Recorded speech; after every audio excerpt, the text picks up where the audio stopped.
Tumayo kayo, karapatan nyo magprotesta. Dahil sa ang gobyerno natin, wala nang mangyayari. Dahil walang isang salita ang presidente.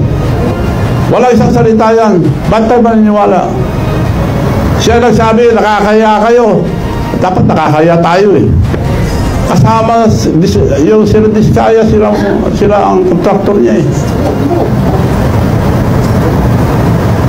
Tumayo kayo, karapatan nyo magprotesta.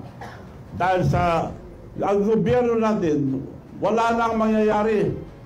Dahil walang isang salita ang presidente. Walang isang salita yan. Ba't tayo maniniwala? Siya nagsabi, nakakaya kayo. Dapat nakakaya tayo eh.